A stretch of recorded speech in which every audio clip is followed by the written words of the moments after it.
آپ صلی اللہ علیہ وسلم کی صاحبزادیاں کتنی تھیں؟ 4 تھیں، حضرت زینب، حضرت رقیہ، حضرت ام کلثوم اور حضرت فاطمہ۔ آپ صلی اللہ علیہ وآلہ وسلم کی یہ جو 3 صاحبزادیاں تھیں، ان 3 صاحبزادیوں کا نکاح آپ صلی اللہ علیہ وسلم نے خاندان بنو امیہ میں کیا۔ ان 3 صاحبزادیوں کا نکاح آپ صلی اللہ علیہ وسلم نے کس میں کیا ہے؟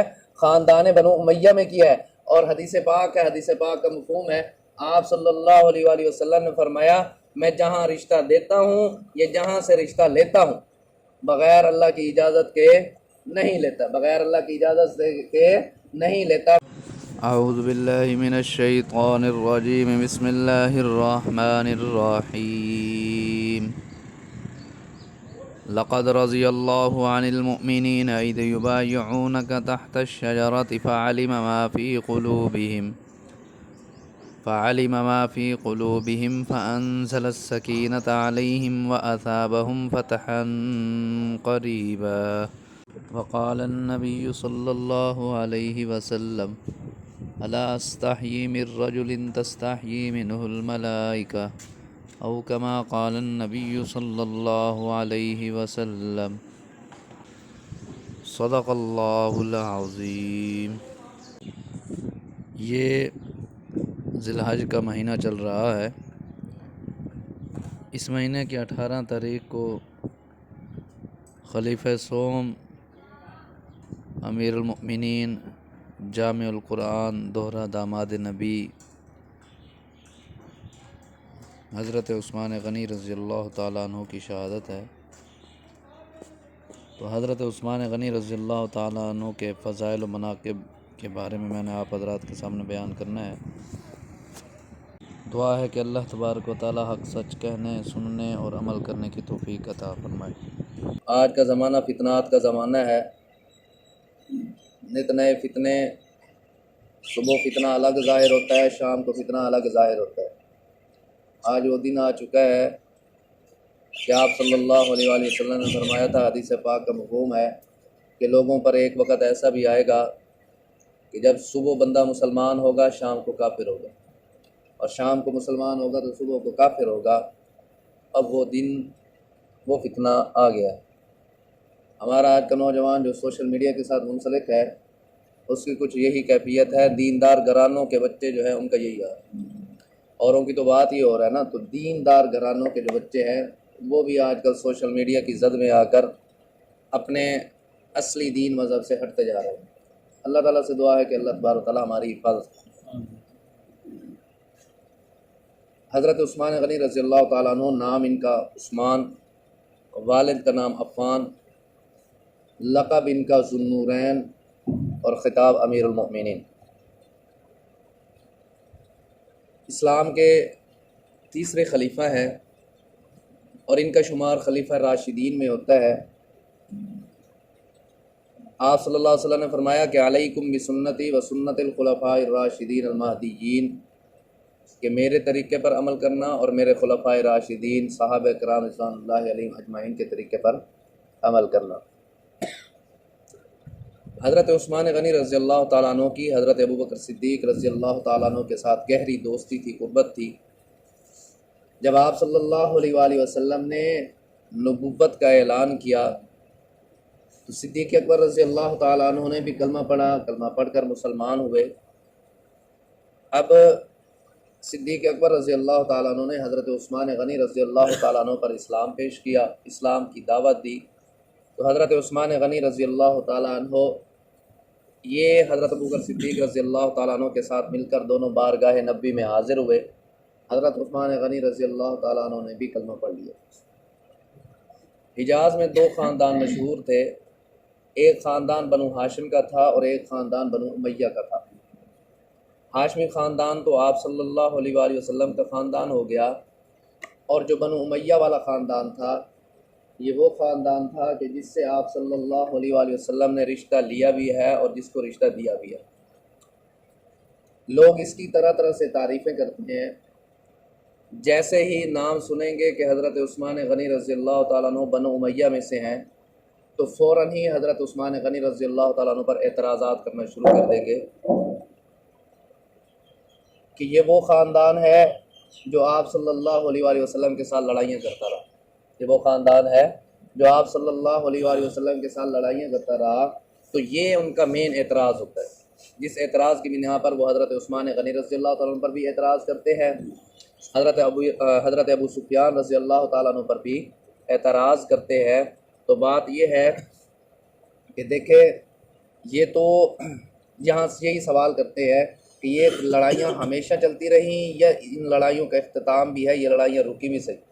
تو کہتے ہیں نہیں، لڑائیاں تو ہمیشہ نہیں چلتی رہیں بلکہ لڑائیاں رک بھی گئیں۔ تو آپ صلی اللہ علیہ وآلہ وسلم کی حدیث پاک ہے، الاسلام یہدم ما کان قبلہ، کہ اسلام پہلے والے گناہوں کو معاف کر دیتا ہے۔ جب لڑائیاں کرنے والے اسلام میں داخل ہو گئے، مسلمان ہو گئے، تو جب اسلام نے ان کے سارے کچھ قصور معاف کر دیے تو پھر تو اور میں کون ہوتے ہیں اعتراض کرنے والے؟ بات سمجھ لگ رہی؟ اچھا، اسی طرح اگر بات معیار اور اسی طرح لڑائیوں کی ہی کرتے ہو تو پھر اسلام سے پہلے جو غزوہ بدر ہوئی ہے، اس غزوہ بدر میں آپ صلی اللہ علیہ وآلہ وسلم کے چچا حضرت عباس رضی اللہ تعالیٰ عنہ وہ کافروں کی صف میں شامل ہو کر آپ صلی اللہ علیہ وسلم کے خلاف لڑائی کر رہے ہیں۔ اسی طرح حضرت عقیل رضی اللہ تعالیٰ عنہ جو حضرت علی رضی اللہ تعالیٰ عنہ کے بھائی ہے، وہ بھی کافروں کی طرف سے آپ صلی اللہ علیہ وآلہ وسلم کے ساتھ لڑائی کر رہے ہیں۔ تو اگر اسی چیز کو تم کہتے ہو کہ خاندان بنو امیہ وہ ہے جو آپ صلی اللہ علیہ وسلم کے ساتھ لڑائیاں کرتا رہا، تو پھر تو بنو ہاشم میں سے بھی لوگ ایسے جیسے حضرت عباس ہو گئے، حضرت عقیل رضی اللہ تعالیٰ عنہ ہو گئے، یہ بھی تو پھر آپ صلی اللہ علیہ وسلم کے ساتھ لڑائی کرتے رہے۔ تو پھر کیا وجہ ہے کہ ان کو تو تم کچھ نہیں کہتے، ان کو تم الزام ٹھہراتے ہو؟ بات سمجھ لگ رہی ہے نا؟ ہم کہتے ہیں کہ جب جو بھی مسلمان ہو گیا جس نے کلمہ پڑھ لیا، پہلے والی زندگی اس کی ختم، اب نئی زندگی شروع ہو گئی، اب پہلے والی باتوں کو لے کر انسان اعتراض نہیں کر سکتا۔ حضرت عباس رضی اللہ تعالیٰ عنہ وہ ہماری آنکھوں کا سرما، ہمارے سر کے تاج، حضرت عقیل رضی اللہ تعالیٰ عنہ وہ بھی ہماری آنکھوں کا سرما، ہمارے سر کے تاج، ہم نہ ان پر الزام ٹھہراتے ہیں، نہ ہی حضرت عثمان غنی رضی اللہ تعالیٰ عنہ پر الزام ٹھہراتے ہیں۔ ہمارے لیے تو سارے کے سارے صحابہ جو ہے وہ معیار حق ہے، معیار دین ہے۔ ایک اعتراض یہ ہو گیا، وہ میں نے آپ حضرات کے سامنے ذکر کر دیا۔ دوسرا یہ ہے کہ یہ خاندان وہ خاندان ہے کہ جس سے آپ صلی اللہ علیہ وآلہ وسلم نے رشتہ دیا بھی ہے اور جس سے رشتہ لیا بھی ہے۔ آپ صلی اللہ علیہ وآلہ وسلم نے اپنی 3 صاحبزادیاں، آپ صلی اللہ علیہ وسلم کی صاحبزادیاں کتنی تھیں؟ 4 تھیں، حضرت زینب، حضرت رقیہ، حضرت ام کلثوم اور حضرت فاطمہ۔ آپ صلی اللہ علیہ وآلہ وسلم کی یہ جو 3 صاحبزادیاں تھیں، ان 3 صاحبزادیوں کا نکاح آپ صلی اللہ علیہ وسلم نے خاندان بنو امیہ میں کیا۔ ان 3 صاحبزادیوں کا نکاح آپ صلی اللہ علیہ وسلم نے کس میں کیا ہے؟ خاندان بنو امیہ میں کیا ہے۔ اور حدیث پاک ہے، حدیث پاک کا مفہوم ہے، آپ صلی اللہ علیہ وآلہ وسلم نے فرمایا میں جہاں رشتہ دیتا ہوں یہ جہاں سے رشتہ لیتا ہوں بغیر اللہ کی اجازت کے نہیں لیتا، بغیر اللہ کی اجازت کے نہیں لیتا۔ میرا جہاں نکاح ہوتا ہے وہ بھی اللہ کی اجازت اور مرضی سے ہوتا ہے، اور میں جہاں رشتہ دیتا ہوں یعنی کسی کو اپنا داماد بناتا ہوں تو وہ بھی اللہ کی رضا اور مرضی کے مطابق بناتا ہوں۔ جب اللہ کی طرف سے آرڈر نہیں آتا تب تک میں نہ نکاح کرتا ہوں اور نہ ہی نکاح دیتا ہوں۔ تو پھر اب یہاں یہ سوچنے والی بات ہے کہ آپ صلی اللہ علیہ وسلم نے اپنی جو 3 صاحبزادیاں حضرت زینب، ان کا نکاح حضرت ابو العاص رضی اللہ تعالیٰ عنہ سے کیا، اور اسی طرح باقی جو 2 صاحبزادیاں تھیں حضرت رقیہ اور حضرت ام کلثوم، ان کا نکاح آپ صلی اللہ علیہ وآلہ وسلم نے حضرت عثمان غنی رضی اللہ تعالیٰ عنہ سے کیا۔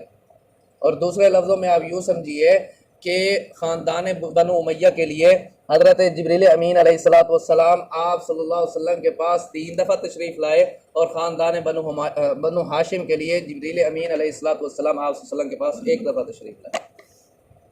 حضرت فاطمہ رضی اللہ تعالیٰ عنہ کا نکاح حضرت علی جو خاندان بنو ہاشم میں سے ہیں ان سے ہوا، ان کے لیے حضرت جبریل امین علیہ السلام 1 دفعہ تشریف لائے۔ یہ بھی خاندان بنو امیہ کی ایک فضیلت ہے، بات سمجھ لگ رہی نا؟ اور پھر آپ صلی اللہ علیہ وسلم نے اپنی 2 بیٹیاں حضرت رقیہ اور حضرت ام کلثوم رضی اللہ تعالیٰ عنہ کا نکاح حضرت عثمان غنی رضی اللہ تعالیٰ عنہ سے کیا۔ حضرت عثمان غنی رضی اللہ تعالیٰ عنہ جیسے اسلام لائے ان پر ظلم و ستم کے پہاڑ ٹوٹنے لگے۔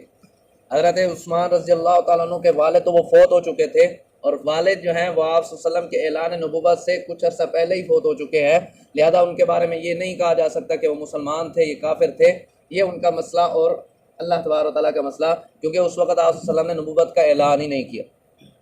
جیسے ہی حضرت عثمان غنی رضی اللہ تعالیٰ عنہ اسلام لائے ان پر مصیبتوں کے پہاڑ ٹوٹنا شروع ہو گئے۔ چچا مخالف ہے، والدہ مخالف ہے، چچا مخالف کس طرح ہوتا ہے؟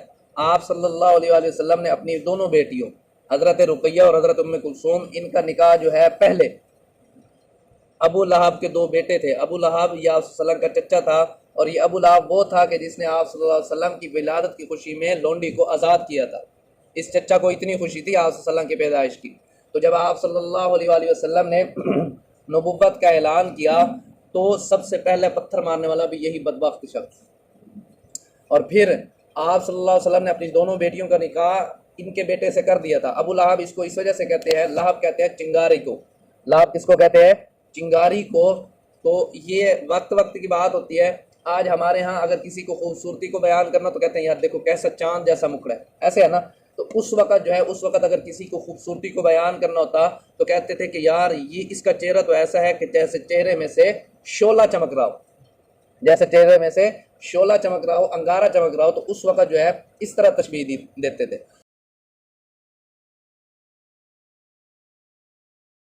تو اس کی دو لڑکوں کو آپ صلی اللہ علیہ وسلم نے اپنی دو بیٹیاں دی تھیں، اور نکاح تو ہو گیا تھا، رخصتی نہیں ہوئی تھی. نکاح تو ہو گیا تھا، رخصتی نہیں ہوئی تھی. جب آپ صلی اللہ علیہ وسلم نے نبوت کا اعلان کیا تو سب سے پہلا پتھر اسی بدبخت نے مارا. پتھر مارنے کے بعد یہ گھر آیا، اپنے بیٹوں کو کہا کہ میں تم سے نہیں بولتا. ابا جی بات کیا ہے؟ کہنے لگے کہ تم نے جو ہے محمد صلی اللہ علیہ وآلہ وسلم کی بیٹیوں سے نکاح کر لیا. تو بیٹوں نے کہا ابا جی آپ ہی نے تو کروایا تھا، کل تک آپ پیش تھے، کل تک کروانے والے بھی آپ تھے، آج آپ کہہ رہے ہو کہ میں تم سے نہیں بولتا، میں تمہارے نکاح سے راضی نہیں ہوں، وجہ کیا ہے؟ تو اس بدبخت نے کہا کہ محمد صلی اللہ علیہ وآلہ وسلم نے نبوت کا اعلان کر دیا ہے، وہ ہمارے خداؤں کو برا بھلا کہتا ہے، لہذا آج کے بعد ہم اس کے ساتھ رشتہ داری نہیں رکھیں گے.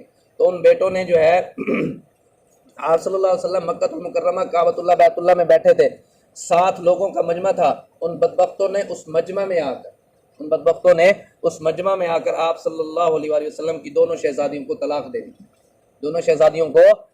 دے دی. اب آپ خود اندازہ لگائیں، ایک طلاق جو ہے وہ کتنا دکھ کا باعث ہوتی ہے، اور دوسرا علیحدگی میں بھی نہیں دے رہے، وہ بدبخت بھرے مجمع میں دے رہے ہیں. انہوں نے ذلیل کرنے کی کوئی کسر چھوڑی یا نہ چھوڑی؟ نہیں چھوڑی. لیکن آپ صلی اللہ علیہ وسلم کو تو عزت اللہ تعالیٰ نے دینی تھی. آپ صلی اللہ علیہ وآلہ وسلم کی شان تو ورفعنا لک ذکرک، آپ صلی اللہ علیہ وسلم کی شان تو ہر آئے دن بڑھتی ہی جا رہی تھی نا. تو بہرحال اب جب انہوں نے جو ہے آپ صلی اللہ علیہ وسلم کی بیٹیوں کو طلاق دی، اب یہ ایک صدمہ تھا.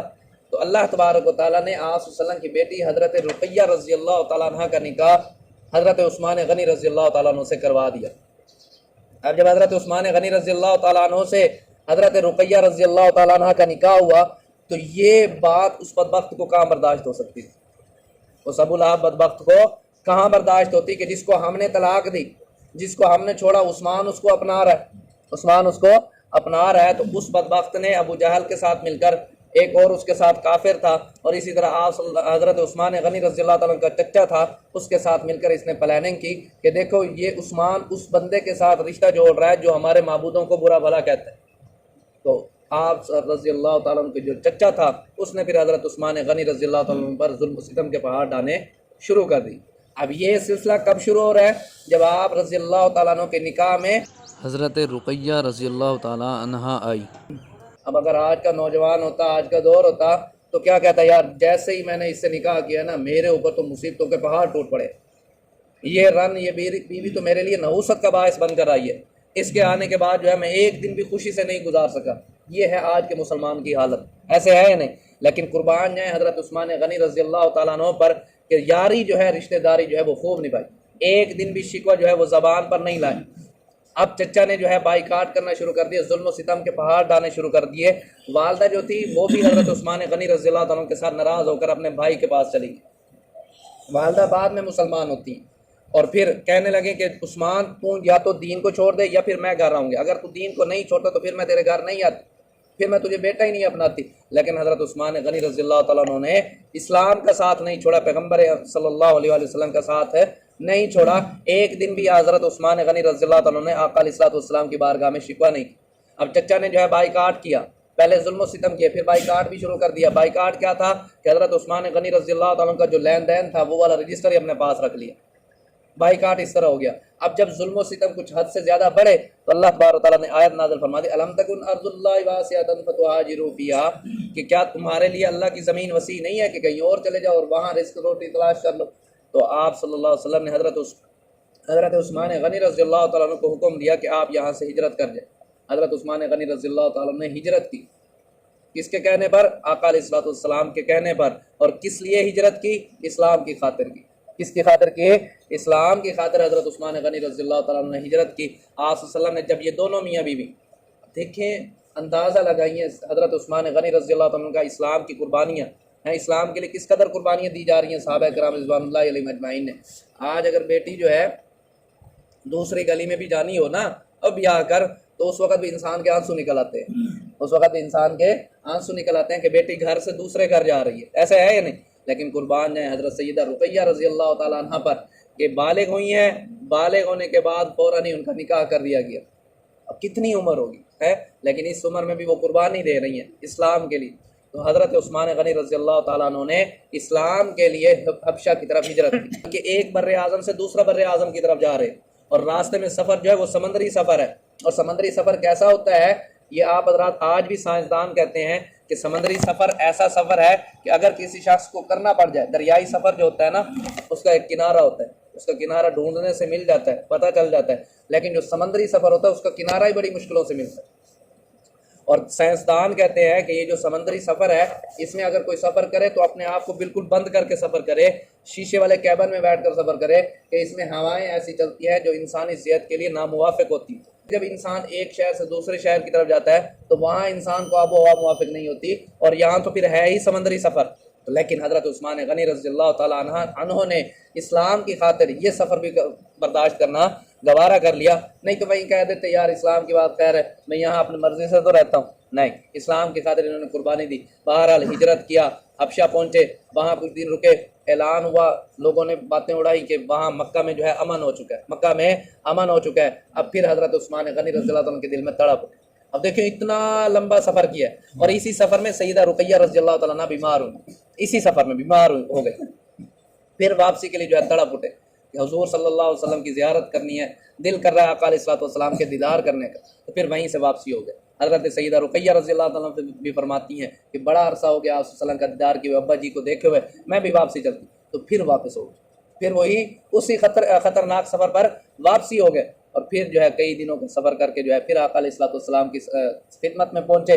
درمیان راستے میں ہی تھے، بلکہ درمیان سے بھی کچھ آگے تھے، مکہ سے پہلے بات پتہ چل گئی کہ یہاں جو ہے یہ جو افواہ اڑی تھی وہ جھوٹی تھی، مکہ میں اسی طرح ہی بدامنی ہے، اسی طرح ہی صحابہ کرام کو تکلیفیں دی جا رہی ہیں، پریشانیاں دی جا رہی ہیں، تو لہذا جو ہے مکہ میں رہنا صحیح نہیں ہے۔ لیکن حضرت عثمان غنی رضی اللہ تعالیٰ عنہ اور سیدہ رقیہ رضی اللہ تعالیٰ عنہ نے فرمایا نہیں، اب حالات جو کچھ بھی ہو جائے ہم نے مکہ میں ہی رہنا ہے، ہم نے مکہ میں ہی رہنا ہے۔ تو حضرت رقیہ رضی اللہ تعالیٰ عنہ بیمار تھی، اوپر سے جو ہے غزوہ بدر کا معاملہ آ گیا، آپ صلی اللہ علیہ وسلم نے صحابہ کرام کو تیار کیا کہ چلو ہم نے غزوہ بدر کے لیے نکلنا ہے، ہم نے بدر کی لڑائی کے لیے نکلنا ہے۔ تو آپ صلی اللہ علیہ وسلم نے حضرت عثمان غنی رضی اللہ تعالیٰ عنہ کی ڈیوٹی وہ حضرت سیدہ رقیہ رضی اللہ تعالیٰ عنہ کی تیمارداری میں لگا دی کہ عثمان تو میری طرف سے تشکیل میں ہے، تو میری طرف سے تشکیل میں ہے کہ تجھے غزوہ بدر میں شرکت کا ثواب بھی ملے گا اور تیرے لیے مال غنیمت بھی مہیا کیا جائے گا۔ اور اصحاب بدر کا بہت زیادہ درجہ ہے، اصحاب بدر کا بہت زیادہ درجہ ہے۔ جو بدبخت حضرت عثمان غنی رضی اللہ تعالیٰ عنہ کے بارے میں کہتے ہیں نا کہ حضرت عثمان غنی رضی اللہ تعالیٰ عنہ بیوی کی تیمارداری میں لگے رہے، غزوہ بدر میں شریک نہ ہو سکے، تو حضرت عثمان غنی رضی اللہ تعالیٰ عنہ کس کے کہنے پر رکے؟ آپ صلی اللہ علیہ وسلم کے کہنے پر ہی رکے نا۔ جو جہاد کا کمانڈر ہوتا ہے اس کی اپنی مرضی ہوتی ہے، وہ کسی کو پانی کی ڈیوٹی لگا دے تو اب جو پانی کی ڈیوٹی پر کھڑا ہے وہ کیا خیال ہے وہ جہاد میں شامل نہیں ہے؟ اس کی ڈیوٹی ہوتی ہے وہ کسی کو کسی مقصد کے لیے بھیج دے، اب جس کو بھیجا گیا ہے وہ جہاد میں شامل نہیں ہوتا، تو یہ تو کمانڈر کی مرضی ہوتی ہے نا۔ اور یہ یاد رکھیں اصحاب بدر کا درجہ بہت زیادہ ہے، حتیٰ کہ اتنا تک آتا ہے کہ اصحاب بدر کے واسطے سے اگر کوئی دعا کی جائے تو اللہ تبارک و تعالیٰ اس دعا کو بھی قبول فرماتا ہے۔ تو بہرحال حضرت عثمان غنی رضی اللہ تعالیٰ عنہ یہ بھی اصحاب بدر میں سے شامل ہے، ان کو اصحاب بدر سے نکالا نہیں جا سکتا۔ بہرحال آپ صلی اللہ علیہ وسلم واپسی ہوئے، سیدہ رقیہ رضی اللہ تعالیٰ عنہ کا انتقال ہو گیا، سیدہ رقیہ رضی اللہ تعالیٰ عنہ کا انتقال ہو گیا۔ کچھ دنوں بعد آپ صلی اللہ علیہ وسلم نے حضرت عثمان غنی رضی اللہ تعالیٰ عنہ کو دیکھا کہ وہ غمگین بیٹھے ہیں، پریشان بیٹھے ہیں۔ آپ صلی اللہ علیہ وسلم نے فرمایا پیارے عثمان کیا ہوا؟ کہنے لگے یا رسول اللہ آپ سے سنا تھا کہ جس کے ساتھ ہم رشتہ جوڑ لیتے ہیں وہ جنت میں بھی رشتہ ہی رہتا ہے، وہ جنت تک چلتا ہے، قیامت تک چلتا ہے، وہ پھر رشتہ داری ٹوٹتی نہیں ہے۔ یا رسول اللہ آپ سے ایک رشتہ داری تھی اب وہ ٹوٹ گئی۔ تو آپ صلی اللہ علیہ وسلم نے اپنی دوسری بیٹی حضرت سیدہ ام کلثوم رضی اللہ تعالیٰ عنہ کا نکاح بھی ان کے حوالے کر ان کو دے دیا۔ اب یہاں اندازہ لگائیے، سیدنا ایک بدبخت لکھتا ہے، وہ کہتا ہے کہ آپ حضرت عثمان غنی رضی اللہ تعالیٰ عنہ نے سیدہ رقیہ رضی اللہ تعالیٰ عنہ کے ساتھ ظلم و ستم کیا تھا، اس وجہ سے حضرت سیدہ رقیہ رضی اللہ تعالیٰ عنہ کی وفات ہوئی۔